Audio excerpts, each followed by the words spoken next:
Hey guys, my name is Ritik. तो जैसा कि आप सभी लोग जानते हो कि आपका एनडीए का पेपर बहुत पास है और उसमें फिजिक्स के कुछ क्वेश्चन आते हैं। मैं वही क्वेश्चन आपको कराने की कोशिश करूँगा। आई होप आपको समझ आएंगे। मैं आपको वे क्वेश्चन कराऊँगा जो आपके पेपर में पूछे जाने की प्रोबेबिलिटी सबसे ज़्यादा है। तो सबसे पहले क्वेश्चन देखिए, आपको आपकी बॉडी स्क्रीन या मोबाइल स्क्रीन पर दिख रहा होगा क्वेश्चन, आपको विजिबल होगा। Which of the following is the example of ideal black body. जो बच्चे यूपी बोर्ड से हैं तो वे अपना हिंदी में क्वेश्चन देख सकते हैं, वो भी विजिबल है। तो इस क्वेश्चन में बोला है कि एक आइडियल ब्लैक बॉडी होती क्या है। आइडियल ब्लैक बॉडी, तो सबसे पहले हम ब्लैक बॉडी के बारे में समझते हैं कि ब्लैक बॉडी होती क्या है। भाई सपोज करिए कि अगर एक ये बॉक्स है, एक क्यूब बॉक्स है, अगर कोई भी इस पे रेडिएशन आता है, सपोज डेट अगर मैंने यहाँ से, जैसे ये सन है हमारा, सन से वाइट लाइट आती है, जैसे इस पे ये सारा का सारा रेडिएशन ऐसे गिरेगा, इसे ब्लैक बॉडी हम कब बोलेंगे। ब्लैक बॉडी किसी भी बॉडी को तब बोली जाती है जब उस पे जो गिरने वाली रेज हैं सारी की सारी आके एब्जॉर्ब हो जाएं और वे वहाँ से रिफ्लेक्ट ना करें। हमें किसी भी चीज़ का कलर कब दिखता है, हमें किसी भी चीज़ का ऑब्जेक्ट का कलर कब जब दिखता है, जब किसी ऑब्जेक्ट पे कोई रेज गिरती है और गिरने के बाद रिफ्लेक्ट होके वो हमारी आई पे जाती है और आई से ट्रांसमिट होके अंदर रेटिना, हमारा माइंड और न्यूरॉन्स लगे हुए होते हैं माइंड के अंदर, वे हमें सिग्नल देते हैं कि हाँ ये ब्लैक कलर है, ये वाइट कलर है और ये रेड कलर है। तो अगर कोई भी रे सन से आए, सन से आने के बाद वो रिफ्लेक्ट ना हो, सारी की सारी आके इस पे एब्जॉर्ब हो जाए, इस बॉक्स पे सारी की सारी एब्जॉर्ब हो जाए, उसे हम ब्लैक बॉडी कहेंगे। तो ब्लैक बॉडी किस ऑब्जेक्ट को बोला जाता है? ब्लैक बॉडी उस ऑब्जेक्ट को बोला जाता है जिस पे 100% लाइट आके एब्जॉर्ब हो जाती है। और आज तक दुनिया में कोई भी एक ऐसा कोई ऑब्जेक्ट नहीं है जो परफेक्टली ब्लैक बॉडी हो, क्योंकि कुछ ना कुछ रेडिएशन जो सन से आता है या किसी भी बॉडी पे हम डालते हैं वो थोड़ा बहुत रिफ्लेक्ट हो ही जाता है। मतलब अगर सपोज डेट अगर 99.9% जो रेज हैं वे सारी की सारी एब्जॉर्ब हो जाती हैं और ये जो 0.1 बचा है, थोड़ा सा माइनूर सा पार्ट, ये रिफ्लेक्ट हो जाता है। तो इसे परफेक्टली ब्लैक बॉडी नहीं बोलेंगे, एक आइडियल बोल सकते हैं कि हाँ ideal black body. Ideal black body के लिए हाँ ये है। तो एक आइडियल ब्लैक बॉडी किसे बोलते हैं? इस एग्जाम्पल में अब देखते हैं कि इस क्वेश्चन में क्या दिया हुआ है। सबसे पहला ए ऑप्शन है, इसमें ए ऑप्शन दिया हुआ है काजल। क्या आप काजल को ब्लैक बॉडी कह सकते हैं? ये एक आइडियल ब्लैक बॉडी हो सकती है? बिल्कुल नहीं। आपने देखा होगा काजल कैसा होता है? काजल एक सॉलिड लिक्विड ब्लैक कलर का एक पाउडर सा होता है, तो उसे बोल सकते हैं क्या ब्लैक बॉडी? नहीं। अगर हम उस पर रेज डालेंगे भी तो कुछ ना कुछ तो रिफ्लेक्ट होंगी ना, होंगी, तो इस वजह से ये ऑप्शन नहीं है। ब्लैक बोर्ड, भाई ब्लैक बोर्ड पर अगर सपोज डेट ये वाइट की जगह ये ब्लैक होता, इस पर मैं कुछ रेज डालता, रेज डालने के बाद कुछ ना कुछ तो हमें दिखाई देता, तो दिखाई देगा।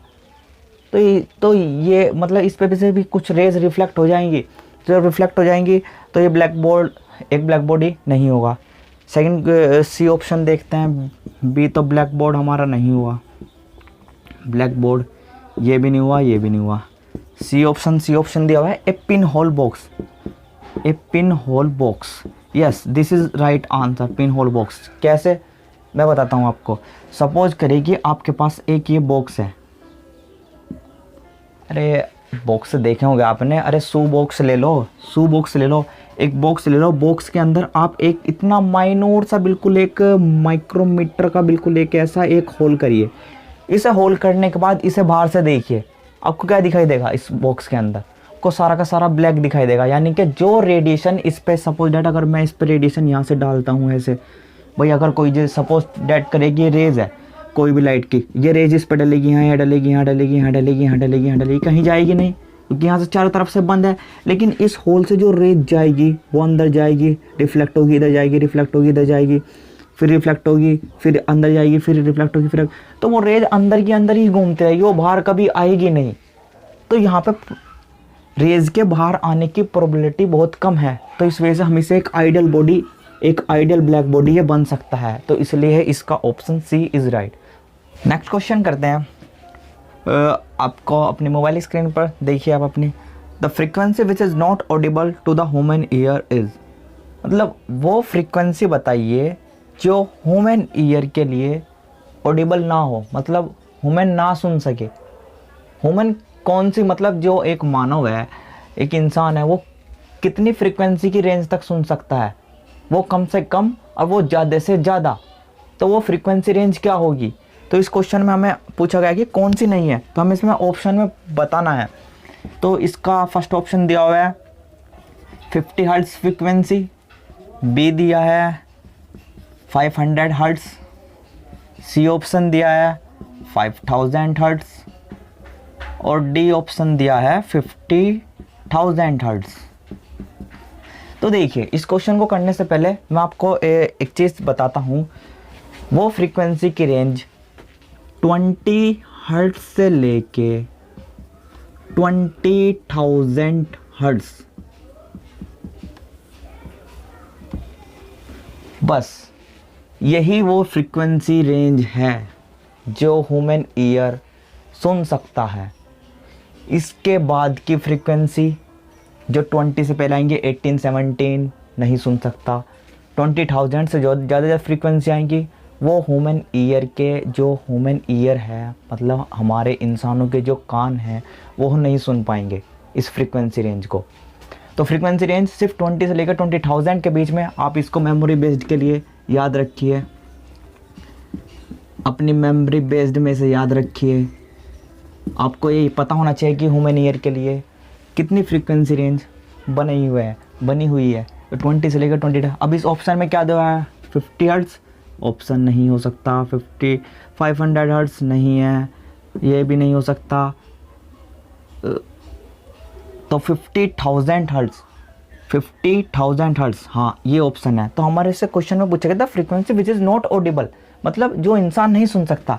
इसे तो सुन सकता है ना, इसे भी सुन सकता है, इसे भी सुन सकता है, लेकिन इस रेंज को, फ्रीक्वेंसी को इंसान नहीं सुन सकता। इस वजह से इसका option D is right. Next question करते हैं। नेक्स्ट क्वेश्चन आपको विजिबल होगा। द मैग्नेटिक, इस क्वेश्चन पूछा है द मैग्नेटिक फ्लक्स, यानी कि चुंबकीय फ्लक्स है, is a scalar quantity, is a vector quantity, denotes the amount of the force on a north pole, is the magnetic moment of a bar magnet. तो सबसे पहले इसमें स्केलर वेक्टर दिया, पहले आपको स्केलर वेक्टर समझाता हूँ। सबसे पहले एक वेक्टर क्वांटिटी देखते हैं। वेक्टर क्वांटिटी आप इसे हिंदी में भी देख सकते हैं, आपको हिंदी में भी लिखा होगा शायद, हाँ लिखा हुआ है वेक्टर क्वांटिटी। तो वेक्टर क्वांटिटी होती क्या है, देखिए भाई हमारे पास बहुत सारी क्वांटिटी हैं। एक जैसे हम मेज़र करते हैं लेंथ होती है, किलोमीटर हो गया, मीटर हो गया, पाउंड सिस्टम हो गया, किलोग्राम हो गया, मतलब ये इतनी सारी क्वांटिटी है जिन चीज़ से हम मेज़र करते हैं। तो ये भी एक इसी तरीके की क्वांटिटी है। अब ये वेक्टर क्या होता है भाई, वेक्टर क्वांटिटी वो होती है, सपोज डेट अगर मैं आपसे कहूँ कि यहाँ से मेरठ कितनी दूर है, तो आप क्या बताओगे कि यहाँ से मेरठ कितनी दूर है। भाई सपोज डेट अगर मैं यहाँ मुजफ्फरनगर में हूँ,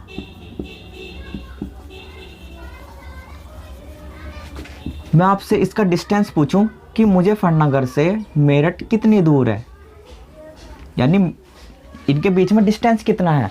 तो भाई सपोज डेट अगर कुछ भी डिस्टेंस है तो आप उस डिस्टेंस को डिनोट कैसे करोगे, बताओगे कैसे कि भाई अगर सपोज डेट मैं यहाँ बैठा हूँ,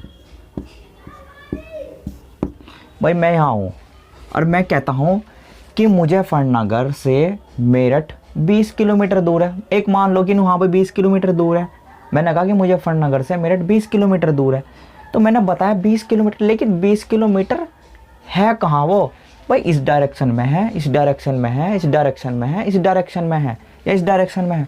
भाई 20 किलोमीटर का अगर हम जैसे सपोज डेट अगर यो है, ये मुजफ्फरनगर मान लो, ये मुजफ्फरनगर के मैंने कहा कि 20 किलोमीटर है। भाई इस 20 किलोमीटर के एरिया में अगर मैं एक सर्किल बनाता हूँ ऐसा, तो ये हर एक पॉइंट, यो वाला पॉइंट, यो पॉइंट, यो पॉइंट, यो पॉइंट, यो पॉइंट, यो पॉइंट, यो पॉइंट, ये सारे के सारे पॉइंट क्या होंगे, 20 किलोमीटर की रेंज के पॉइंट होंगे। तो अब 20 किलोमीटर इधर है, इधर है, इधर है, इधर है, इधर है, इधर है, कहाँ है भाई, मैं कहूँगा कि 20 किलोमीटर इधर डायरेक्शन में है। तो मैंने क्या लगाया, एक एरो, ये एरो दर्शाता है डायरेक्शन को। तो जिस क्वांटिटी के अंदर मैग्नीट्यूड तो होता है, मैग्नीट्यूड मतलब ये एक क्वांटिटी तो होती है मैग्नीट्यूड की, साथ साथ उसके साथ एक डायरेक्शन भी जुड़ी हुई होती है कि 20 kilometre east, 20 kilometre west, 20 kilometre north, 20 kilometre south. तो इसको बोलते हैं हम एक वेक्टर क्वांटिटी। यानी कि वेक्टर क्वांटिटी क्या होगी? वेक्टर क्वांटिटी वे क्वांटिटी होंगी both have magnitude and direction.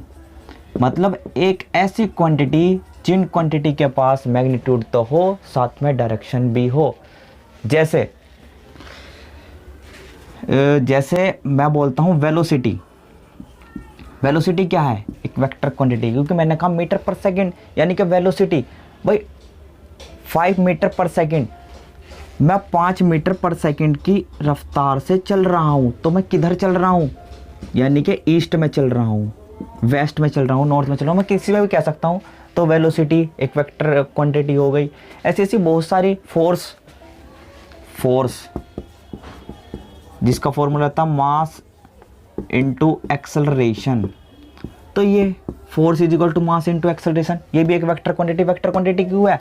क्योंकि फोर्स जो है भाई, सपोज डेट अगर ये एक ब्लॉक है 5 kg का, अगर मैं इस पे 2 न्यूटन का फोर्स लगाता हूँ तो 2 न्यूटन का फोर्स किधर होगा भाई? 2 न्यूटन का फोर्स इधर भी लग सकता है, 2 न्यूटन का फोर्स इधर से भी लगा सकता हूँ, मैं इधर से भी लगा सकता हूँ, इधर से भी लगा सकता हूँ।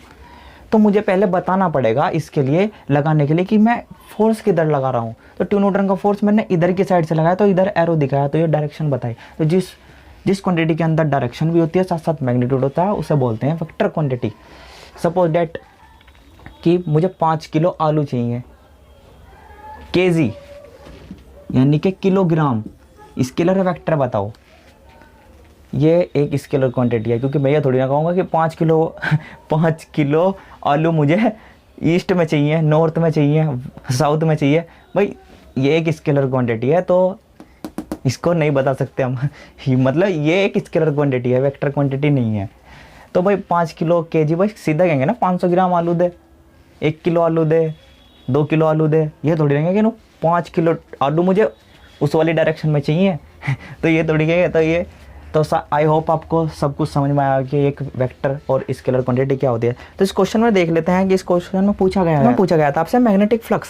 तो मैग्नेटिक फ्लक्स क्या है? मैग्नेटिक फ्लक्स एक स्केलर क्वांटिटी है, ना कि एक वेक्टर क्वांटिटी। क्योंकि मैग्नेटिक फ्लक्स का जो फॉर्मूला होता है, फाई से इसे डिनोट करते हैं, इसका होता है B.A, यानी कि magnetic field line into area vector. Magnetic field line भी एक वेक्टर क्वांटिटी है और एरिया वेक्टर भी एक क्वांटिटी, मतलब वेक्टर क्वांटिटी है। जब दो वेक्टर क्वांटिटी आपस में मिलती हैं तो वे हमेशा वेक्टर नहीं होती, उन्हें बोलते हैं हम टेंसर क्वांटिटी। टेंसर ये आपके सिलेबस में नहीं है, तो आप इसे ऐसे ही याद रख सकते हैं, उसे टेंसर क्वांटिटी बोलते हैं। वैसे ये स्केलर क्वांटिटी आप टिक कर सकते हैं, स्केलर क्वांटिटी इसका राइट आंसर होगा। तो A option is a right answer. Next question अपनी स्क्रीन पे देखिए। Sound wave do not travel through.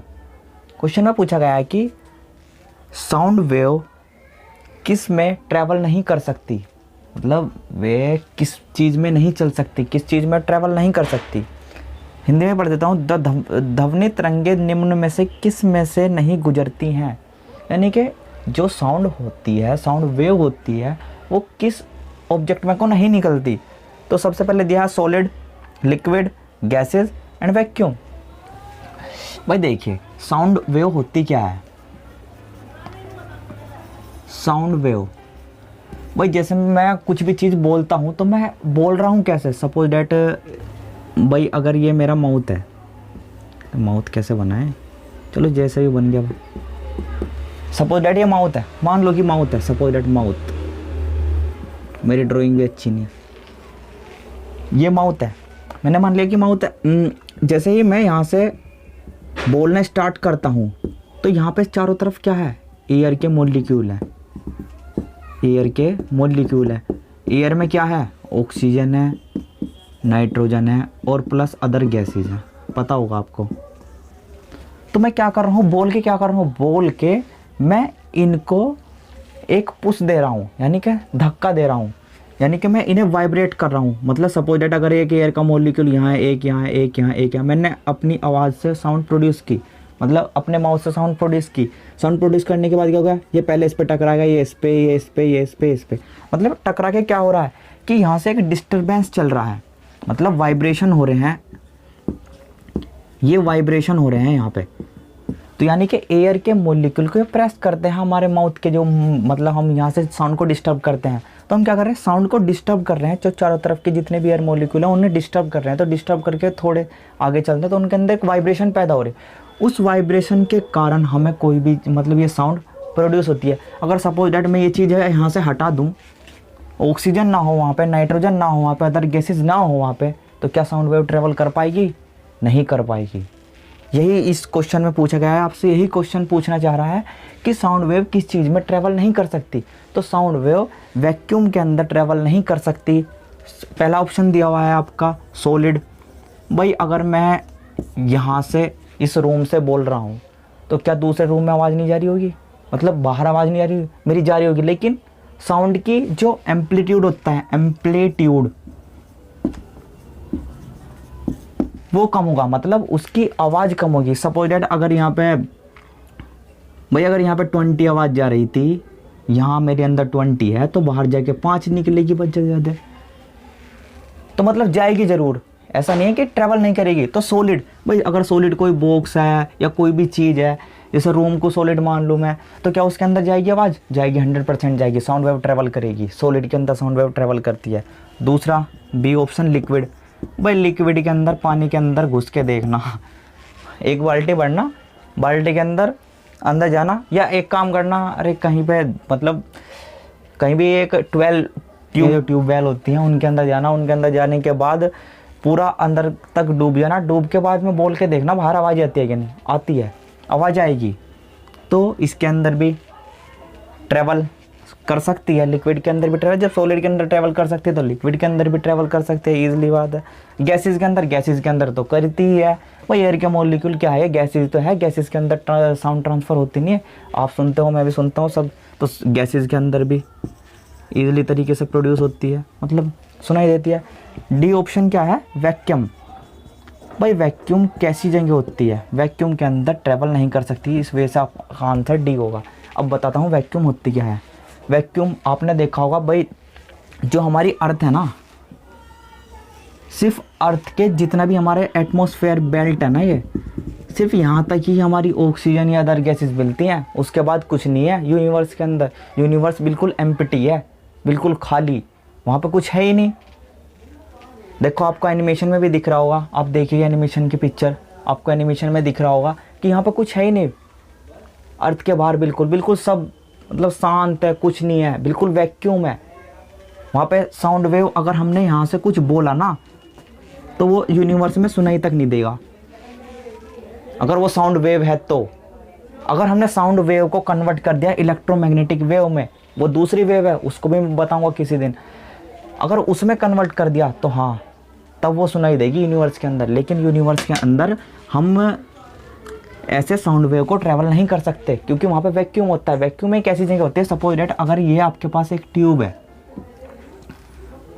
भाई ये एक ट्यूब है, इस ट्यूब के अंदर मैंने छेद करने के बाद मैंने पंप से सक करके जितने भी यहाँ की, जितने भी एयर के मॉलिक्यूल, ऑक्सीजन है, सारी की सारी चीज़ें यहाँ से निकाल ली।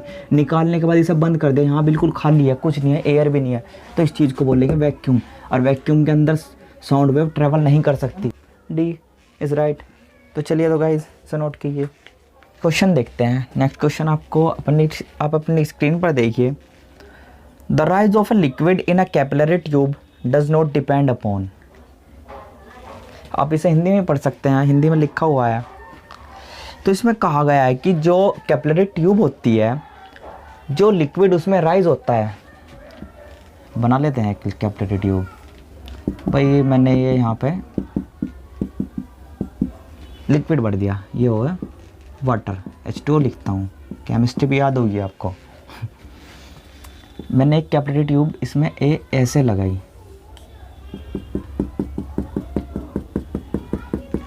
तो इसमें बोला है कि जो ये लिक्विड राइज होता है ऊपर की तरफ, जो हाइट होती है इसकी, जो लिक्विड राइज होता है, तो वो किस चीज़ पर डिपेंड नहीं करता। हमें बताना है कि डिपेंड किस चीज़ पर नहीं करता। तो आपने जब इस चैप्टर को पढ़ा होगा, ये फ्लूइड मैकेनिक्स का क्वेश्चन है। फ्लूइड मैकेनिक्स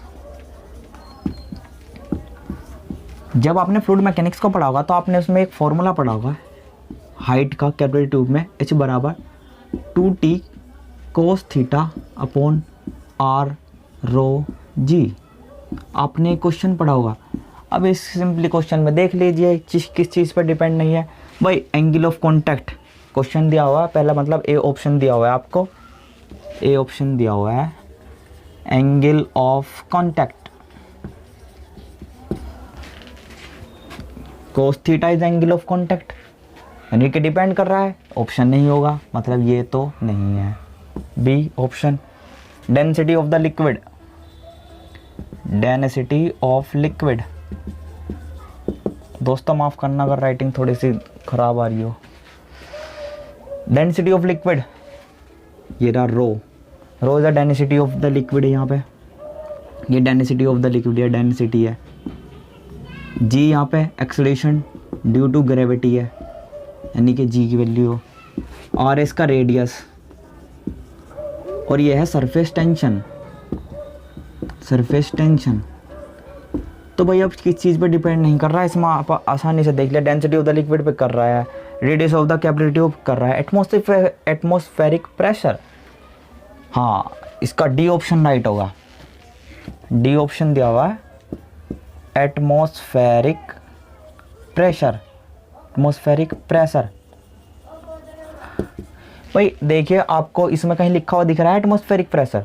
भाई जो अगर सपोज दैट कि 1 atm का यहाँ पे 1 atm का यहाँ पे एटमॉस्फेरिक प्रेशर है, तो 1 atm इस पर पूरी चीज़ पे है, यहाँ पे भी सब जगह 1 atm है इसके ऊपर वाली लेयर पे पूरी पे, तो इस पर डिपेंड ही नहीं कर रहा। तो आपका ऑप्शन डी इज़ राइट होगा।